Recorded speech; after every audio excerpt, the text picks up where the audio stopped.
Well, with Valentine's Day tomorrow, you may be thinking chocolate, and what's more decadent than chocolate truffles? Well, kick that up a notch by thinking homemade truffles. Our next guest, Chef Uwe Schlusas, is the executive pastry chef at a popular resort in Williamsburg, and he's going to demonstrate how we can really share the love by making our own truffles. Good morning, Chef. Morning, how are you? Good to see you. You're melting chocolate, one of my favorite things. And yeah, it looks like I'm burning here is it. fabulous. Well, you know, a little dropped on there, so we might see some smoke, but we're not worried about it.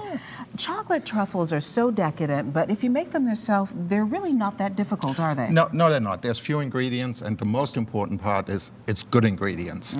And you take your time. That's something you can't rush. So, you know, maybe we're a little on the late side getting truffles done for tomorrow, but I'm sure there's plenty of other occasions where you can do them for. So you say the best of ingredients. So we want to get the best chocolate that we can. You want to get a pure chocolate, like a 64%. You can get that in a good supermarket, a favorite online retailer. And what you're looking for is a chocolate called couverture. And all there's in it is the components of the chocolate, some sugar, maybe some vanilla, and that's it. You want to stay away from chocolate which has any other oils in it and so forth. Well, we've got chocolate melting two different ways. We've got some in the microwave, we've got some over a double boiler, and you really can do them either way. You can, and what we're doing today, we're using two different chocolates. We're using a coating chocolate to actually roll the truffles, which makes it a little easier if you do it at home. And got burning chocolate on the stove, so that's okay. That's where the smoke's coming from, everybody. And actually, I think we're good here. Okay, so we've got chocolate melting. About how much? For the couverture, I have here 1 pound of couverture, 1 pound of chocolate, and 1 pound of heavy cream. So if you make a dark truffle, it's 1 to 1. Okay, and we want to be real careful with the heavy cream that we don't curdle it, or burn it. You can't really curdle, you just want to bring it up to a boil and then you're done. Okay. And there's no reason really for you to melt the chocolate before, because the cream is hot, and all you do is you pour it in. So melting chocolate 3 ways this morning. Yeah. And really, you just stir it until the chocolate is melted. And it's amazing how quickly that's going to come together and turn into something that looks delicious. If you would. The right tools make a difference, don't they? And that's really step 1. And the other thing you can do is you can add your favorite flavors. You know, a liqueur, some espresso, maybe some nuts. So what's your favorite flavor for today that we're adding?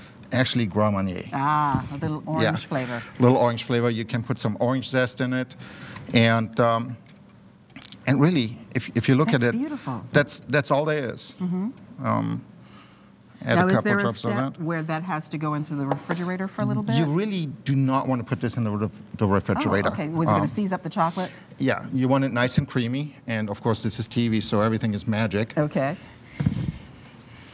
And we have what we need to actually pipe this. Oh, that's so beautiful. this is something I made last night. So what was the step from what you just did to that? You just mix it, put it in a bowl, let it sit on the counter, and be done. Oh, okay. Yeah. And it will set up like that. Amazing. Yes. Let me grab this here real quick. So that's going to go in the piping bag. Couldn't I just take a spoon and just make balls with that? Or? You can, or a very tiny scoop. This will melt rather quickly. Okay. So if you're actually just trying to do this by hand, kind of messy. Yeah. So this is the basic chocolate truffle, and then we're going to roll them in ingredients to make them a little bit different. Yeah. And then really, all you need to do. So the heat of your hand is already. Yeah, I mean this is really. Give me your little finger. Oh yeah. And it's delicious. Yeah. So let me put this away. And then really what you want to do, you just want to pipe little dollops. So they're uniform. If you try to do this by hand, they're not going to be, you know, the same size. They don't need to be pretty when you pipe them. They just need to be just about the same size. Right, but you've got the technique with the piping bag. Mine still wouldn't be uniform. Small scoop then. Okay. Something for everybody. Yeah. And now you can let them sit for a little longer, or you can put them shortly into the fridge, just so the outside hardens up a little bit. Okay. Because once we want to put the chocolate on there. You want to do that? No, actually. Oh, not that one yet? We want to get those. Okay.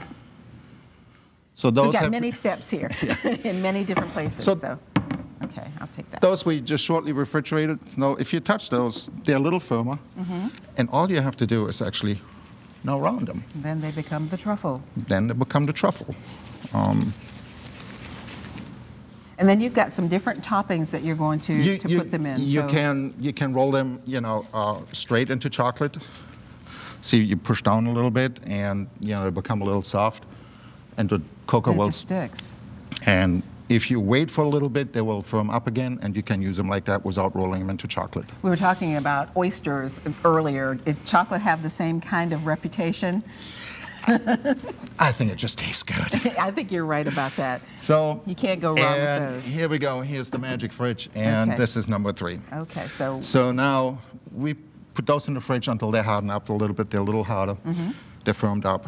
And we want to take some chocolate and we want to roll them twice in chocolate. And really, you want to wear gloves for this.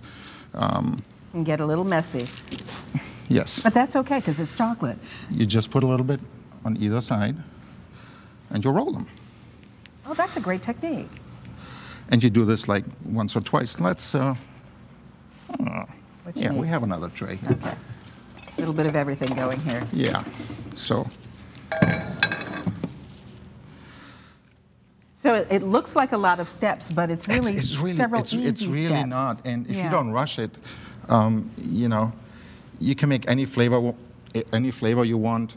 I like to steep some espresso beans in my cream before I actually pour it into the chocolate, so they have a light coffee flavor. Orange zest, any sort of a liqueur. I would stay away from heavy things like vodka or anything like that. But peach, for example, is very nice. Right. So all those fruit flavors, all the nut flavors, all the liqueurs you can add. So from there, then, from this step, then they go into the toppings? And really, if you want to put them into the toppings, you do it right now while the While they're truffle is still wet. soft. Well, you've got a beautiful display here of all the different ones that you have going. This is very simple. So It if we is. get started this morning, we actually could have truffles by tomorrow. Yep. Yeah. Now, the other thing, this would be a phenomenal chocolate fondue. Oh, yeah. We could do that. Nope. In this one? The other one. Ah, okay. Well, we'll do that. Well, we're going to put this quick recipe for you online. Thank you, Chef, very Certainly. much. And happy Valentine's Day to you. Look at that. That's absolutely beautiful. Makes a great personal gift. There's more Virginia This Morning coming up. We'll be right back.